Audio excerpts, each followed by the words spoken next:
What's up mga ka-TV?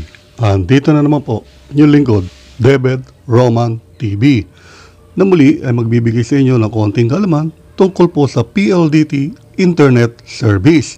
At bago po tayo magsimula, ay kung bago lang po kayo dito sa channel ko, ay make sure po na makapag-subscribe po kayo. At huwag nyo na rin pong kalimutan yung notification bell para nang sa ganon, updated po kayo sa mga susunod ko pa mga videos. Okay? So, pisan po natin.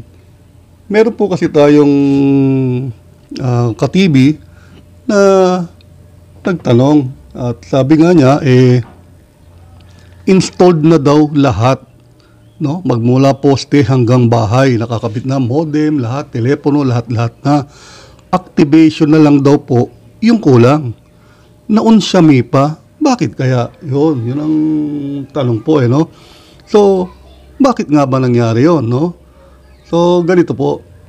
Yung mga ganito po kasing sitwasyon, no? Na-installed na. Marami po ito, mga na-installed na, no? Activation na lang po ang kanilang inaantay. Katulad nitong nangyari sa kanya, naunsyami pa. Bakit ba naunsyami? So, inaantay daw niya yung activation ilang araw na. So, yung iba kasi nababasa daw niya sa FB group na ilang oras lang, o kinabukasan activated na, pero meron din siya nababasang talagang tumatagal, ilang araw, isang linggo, hindi pa activated.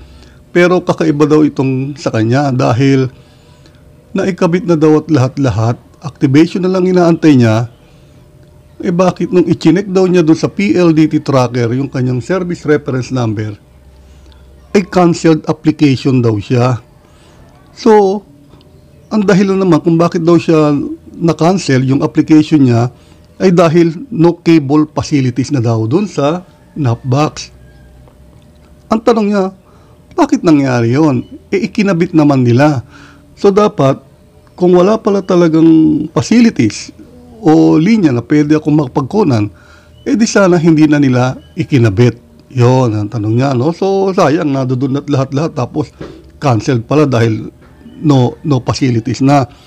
So, yung mga ganito po ay isolated cases po, ano?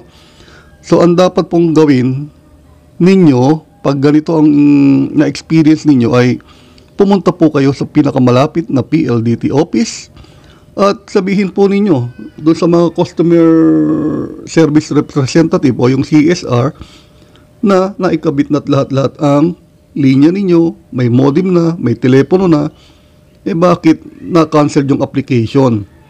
So, ang gagawin po, may verify po nila, i-check nila yan, at pwede naman po nilang i-recreate yung inyong service order, no? Dahil ito ay naikabit na. So, ipapabalik po nila ulit ito sa technician, patitingnan nila, or titingnan nila doon sa kanilang mga WMA or activator na naikabit na't lahat-lahat ito, no? So, i-activate na lang at nagkataon naman ay na-cancel yung kanyang application. So, pwede po yun. Mga isolated cases lang po kasi ito, no? So, iba pa naman yung ibang mga kaso kung bakit naman hindi na-activate. So, ito naman po ay dahil sa cancel yung kanyang application dahil no facilities na. So, pwede po niyang pumunta sa PLDT office para sabihin yung sitwasyon niya. At meron din po ng mga sitwasyon naman na tulad po nung sa promo ng PLDT, yung mga bilis kabit. Yung bilis kabit po, yan po yung mga magkasama po yung mga taga-sales at mga installer, umiikot sa mga bawat barangay-barangay, no? At nagse-sales po sila na pakabit na po kayo, mag-apply na po kayo, nandito na po, ikakabit na po agad. Yan, mga ganun po, mga nila, mga sales blitz nila, no? So, kung ikaw naman, napadaan doon yung mga taga-sales, sige, mag-apply nga ako. Talaga ba, may kakabit ngayon yan? Yes, ma'am, yes, sir. Sabihin ganyan mga taga-sales. So, pag-apply ninyo ng application form po, no? Yun, tatawagin lang nila yung installer. Ito, pakikabit nyo na. Nag-apply na po sila. Yan. Ikakabit na po ng installer. So, tuwan-tuwa kayo. Naikabit na. Lahat-lahat. Nandun na. Pati modem. Kompleto na. So, activation na naman ang inaantay ninyo. So yung pagkakataon na ganito, sa mga bilis kabit, may inaabot po kasi kung minsan hindi lang araw, minsan inaabot na 1 linggo, mga ganyan, bago mag2 linggo ulit, hindi pa na-activate kasi wala pa po yung project ID, yung PID. So, aantayin pa po nila yon. So, pag doon po natin gayan, yun, kaya medyo natatagalan. Yan ho ang kuminsan problema sa mga bilis kabit, no? Yung paglabas ng project ID. So, nauuna na kasi kagad ikabit, pero yung project ID na uhuli, kaya hindi ma-activate. Yan, so ganun po mga sitwasyon. At meron pa rin pong ibang sitwasyon naman na naikabit na't lahat-lahat, pero nung i-verify niya sa PLDT at sa agent, hindi pa daw broadcasted yung NAP, no? So, ganito po kasi ang nangyayari naman sa ganoon. So, ang PLDT naglalatag sa mga new growth areas ng fiber, no, ng kable, lahat. So, may mga NAP boxes na po yan. Nauuna na po na ikakabit agad yung mga applications ng mga aplikante. Pero hindi pa na i-broadcast yung NAP box. So, aantay nyo talaga yung after na ma-broadcast ito, tsaka palang ma-activate, mapapagana yung inyong internet.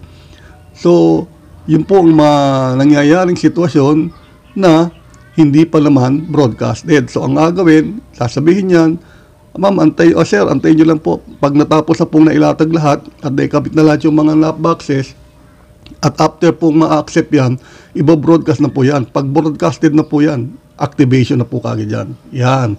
So, ganun po ang mga nangyayari. So, kaya mga isolated cases po, pero siyempre may mga nakaka-experience, medyo nagagalit o naiinis. Pero after all naman, pag napa-activate na, natutuwa at masaya na po sila, no? So, yun po ang dahilan kung bakit yung iba na-installed na raw lahat-lahat, activation na lang ang kulang, na-unsyami pa. So, sa muli, sana po ay may natutunan po kayo sa konti kong na-share sa inyo tungkol sa PLDT Internet Service. Ito po ang inyong lingkod, David Roman TV. Bye!